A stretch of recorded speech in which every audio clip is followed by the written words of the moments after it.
Welcome to Full Metal RPG. I'm Richie Buzzkill, and we're doing a little bit of holiday break. I'm still putting something out every 2 weeks, but this week I'm just going to do a short show. I'm going to ramble on, as I've done in the past, by myself. No fun guest this week. I hope you had a good holiday. Happy New Year, everybody. I had a good holiday journey this year. Actually, journey forth. We got some lovely sub-zero temperatures. Almost, we didn't quite get to negative 40 where Fahrenheit and Celsius cross over, but negative 20 was pretty sufficient, I think. Fahrenheit, freedom units, Celsius is negative something. So yeah, I journeyed back home to Indiana and Ohio, and I got to see some of my family. Some of my family were sick, so we couldn't see them for the reasons we didn't journey forward most years. So in the last couple of years. But yeah, I still got to get out a little bit. I visited my first game shop. It's not the first game shop still in the same location, unfortunately, but that would be a room smaller than my. It was a weird comic book shop called the Danger Room way back in the day, and they're in a much bigger location now, but kind of off the beaten path a little bit, and run by one of my friends, Possum. He is one of the nicest guys I've ever met in a shop, and he's really kind of corrected some things that happened in the past, and it was good to stop in and see. I picked up it has a few little used things, that this beautiful copy of Planescape in the Cage, a guide to Sigil, and it's got the classic Diatelli, some Diatelli art, some lovely just guides to all of the little details of the city. There's a nice little pickup here. I try to pick up Planescape when I find it that's not ridiculously expensive. This was still, more than the cover price from 1990, whatever, 95 even. So, but it's a pretty good copy of it. So that was fun. Picked up some Christmas presents for some people. And it was nice to stop in. Also got some comic books. Comic book prices are crazy now. Holy crap. I bought 2 comic books. Now, admittedly, one of them is a double-sized Spider-Man. But these are off the rack, second printings. It was $12 for 2 comic books, Ghost Rider and Spider-Man. Quick review, because I've read them already. The Ghost Rider had some interesting, he was kind of being catfished by a demon. If that sounds cool, go for it. And then, well, he doesn't know who he's being catfished by, but I'm assuming it's a demon because it's Ghost Rider. And then Spider-Man, it was a 1 because they're resetting it because Spider-Man did something so bad that he lost his entire world life again. Shocking that Spider-Man would lose his place in the world once again. So, but those, not too bad, but nothing. I'm not going to be raving about those anytime soon. And then journeyed forth to Cincinnati and stopped at my other.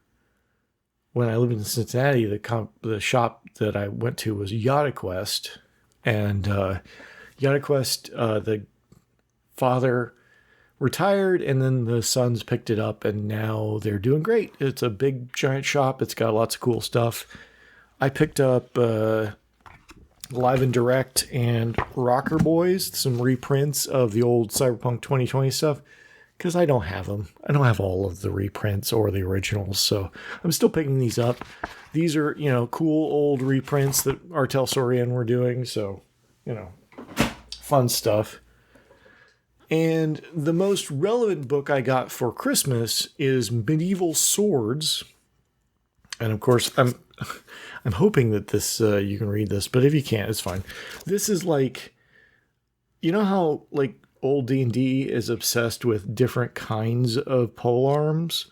Well, this is probably the book if you really wanted to get like every kind of sword hilt, or you just wanted some reference, this is like an academic reference manual for swords. So if you say draw swords, or you like any kind of, you just love swords, like this is really very cool. Like it tells you exactly where the sword was found, when it was from, kind of characterizes it. And I think people have said that the number at the top of the page is kind of like how like real sword nerds like refer to what type of sword that it is. But it's really cool. It's got a lot of pictures of old swords and tells you where they get them from. I'm sure there's adventure hooks that you could get in here. So, but yeah, it was kind of fun to